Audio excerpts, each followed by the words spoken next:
Mark, I'm going to start with you. Why are carbon markets important? Why are we here?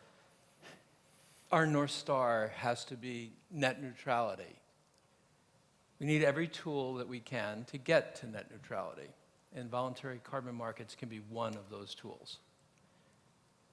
The size and scale of the market, we all know, needs to be increased, and that's what this initiative is about. Okay. So, Damilola, Mark talked about the need, the ultimate goal, but let's think about the importance of these markets potentially, the potential importance for the Global South, and what role do the countries in the Global South potentially play in the development of these markets, which, and I think we'll come to this, which today get a lot of headlines, but not actually a lot of transactions? I think that's a great question, especially when it comes to financing. A lot of times, countries in the Global South are seen like aid projects or grant projects, and you keep on throwing grants at them, which is not enough money anyway, but you still expect them to transition somehow. We're trying to get a lot of countries to say, what is your net zero target? And I'll take example my own country. My president in Nigeria said net zero by 2060. For Nigeria to transition, it would need an estimated $1.9 trillion. That's if there's perfect policy in place, that's if everything else aligns.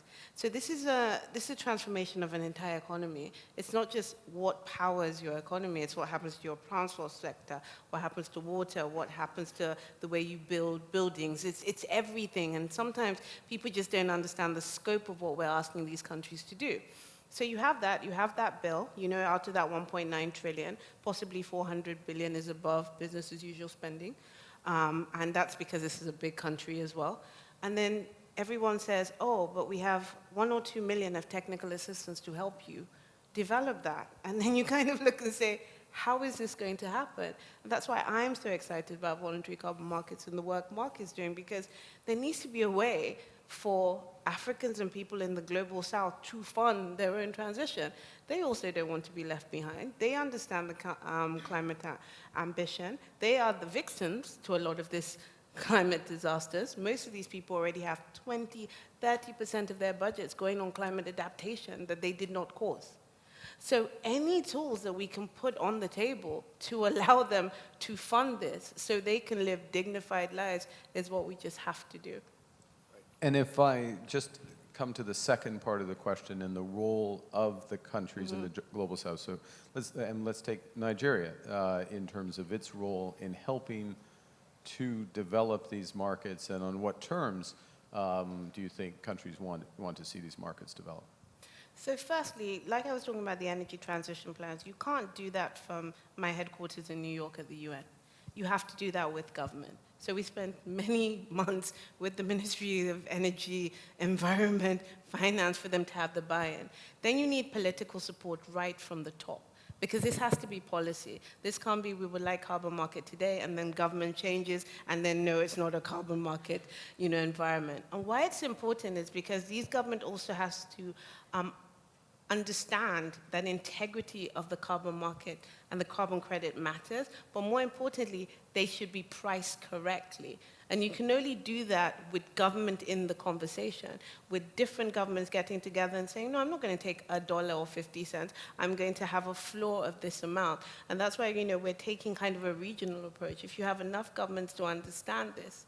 The other reason why they need to be involved, again, is because, like I said, the policies they set.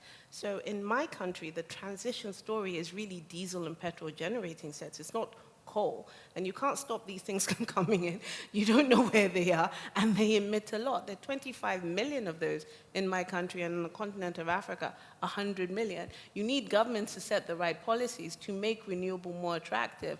And us as the UN, we need to recognize the displacement of diesel and petrol gen sets is just as important as the displacement of coal, and they must be priced correctly. So those are the things that government should influence, and government has to be part and parcel of your approach with the carbon market. Now you mentioned, I'm going to go to you, Mark, but I'll make the note, you mentioned a regional approach, so if we have time I might come back to the African announcement of yesterday. So Mark, high level, we want carbon neutrality. That's part and parcel of global goals. But you've got a perspective in terms of how well carbon markets get a lot of headlines, as I say, not as much action. The scale today, and what's preventing those markets from scaling? Maybe I'll talk for a second as part of that of what is the initiative that we're talking about. The initiatives are two. One is the creation of a global carbon trust, and the other is a governing council, two separate entities. The second, the governing council, is philanthropically backed, as is the first initially by Bloomberg and by Cairns, and we're trying to build the first of those two, the Global Carbon Trust, as an initiative that tries to address the current plumbing of voluntary carbon markets. Let me give you a couple of examples of that. Today, when a party buys a carbon credit, a voluntary carbon credit, they are buying something in perpetuity. If it's a nature-based carbon credit that represents, for example, a forest, they are buying the carbon that's stored in that market in perpetuity. The challenge of that is multiple. One is that if you buy something in perpetuity from someone, that party that you're buying it from no longer has an incentive to maintain the property that they have sold you. What's happening now in carbon markets in terms of technology is that we can improve the amount of carbon that's stored in a given area over time. And so if you incentivize someone with a shorter dated contract, let's say 5 years or 10 years, much like one would lease an apartment or an office. You lease it for 10 years, and then what do? You roll it over again. In this case, you, for example, purchase this carbon credit for 10 years, and then you roll it over. You buy it again. That provides the owner of the forest an incentive to maintain the property. At the same time, it allows, and this is my last point on this, it allows an insurance company or a guarantor to stand between the buyer and the seller. If something is short-dated, it's 1 year, 5 years, or 10 years, then a third party can guarantee the performance because they can assess the quality of the underlying risk. If something is done in perpetuity, you cannot get a third party to stand in between that. Why do you want someone to stand in between it? Because right now we're forcing all sorts of carbon credit buyers to assess the underlying quality of the storage. Companies all over the world are trying to think through, is this a real credit that I'm buying? And then there's a whole series of industry players, some of whom are doing excellent work, trying to verify and do the same kind of work. But overall, it's too fragmented. And it's too fragmented to provide the kind of scale that's necessary in voluntary carbon markets. What a buyer wants to know is I purchased something and I'm now done with it. I don't have to worry about it. And by not having to worry about it, someone else has now worried about it, the insurance property or the insurance company. And then if the carbon is not stored, if you go back and verify it, it's not there, then the insurance company who has a book of business can substitute valid carbon credit storage for that other carbon. That's an absolute key, and that's a change in the market that I think has the opportunity to allow this market to actually scale or begin to scale. There are other innovations around this that I won't go into right now, but the core thing is shorten the term, provide the opportunity for the data necessary to verify that the carbon is being stored, provide that data transparently to all parties, and then when it's not stored, provide substitution. Lastly, when you buy a carbon from someone, it's a unique transaction, right? You're buying a carbon credit. It's not like I'm buying corn or I'm buying oil. Why? Why is it different? Because no one eats the carbon. No one uses the oil. So the buyers of carbon credits actually have no incentive to know what's going on the other side. They uniquely have no incentive to verify it. That's why you need a verifier. And between the buyer and the seller, there's a third party. Who is the third party that exists in carbon?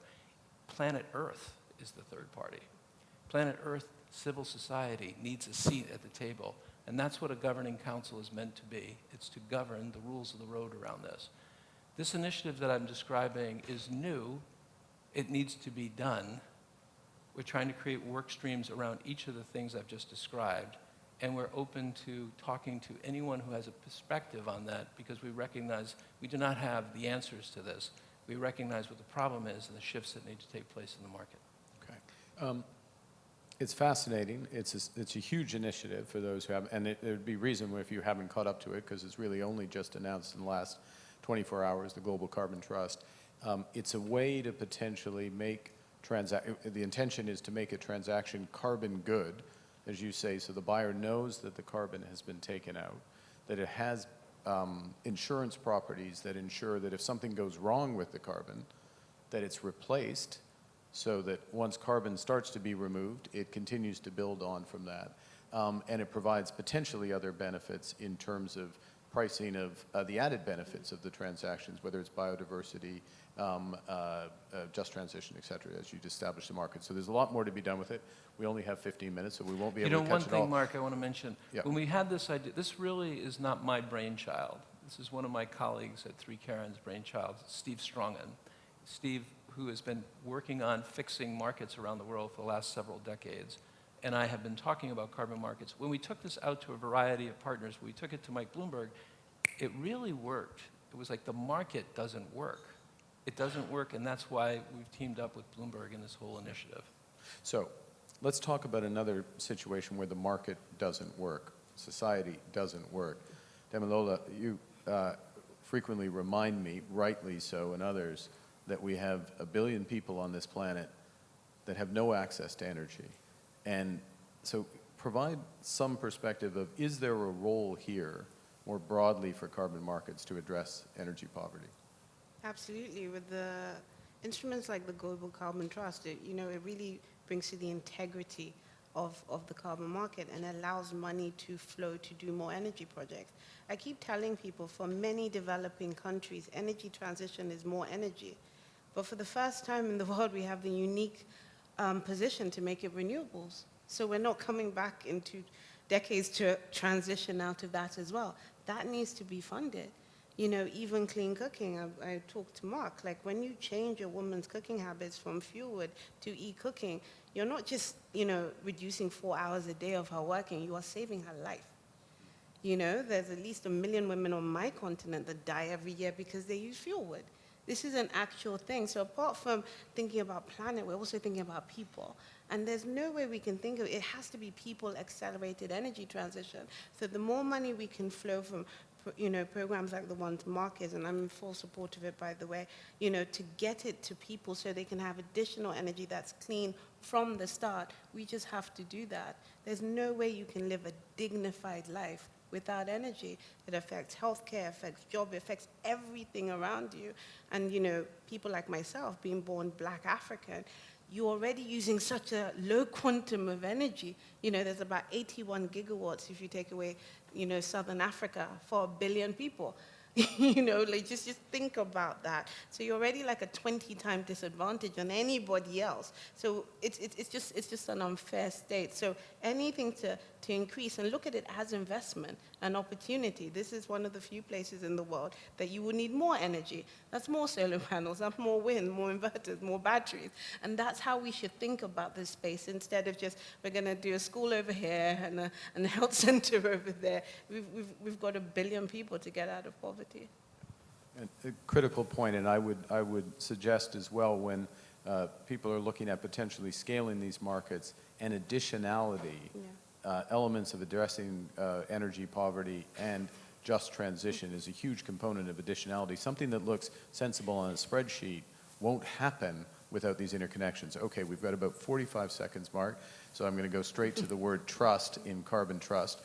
Why should people trust the governing council that is part and parcel of this? I think this is a really good question. And I mean, there's so much lack of trust that's been built into these markets. I think the first perspective should be skepticism. And what we're trying to do is open this up to a discussion so that we allow us to build the kind of organization that increases the transparency, the data, which is necessary to trust, and all the other information necessary to increase the probability that a council can make good judgments and trust is based upon the performance. Bang on time. Fantastic. Okay. Well, thank you both for a fascinating discussion. There was a lot underneath. I mean, this is barely the tip of the iceberg on these issues. Hugely important for reasons that you can appreciate in the objective, but also in some of the innovations. And we didn't get a chance to talk more fully about African, the regional carbon market, carbon initiative.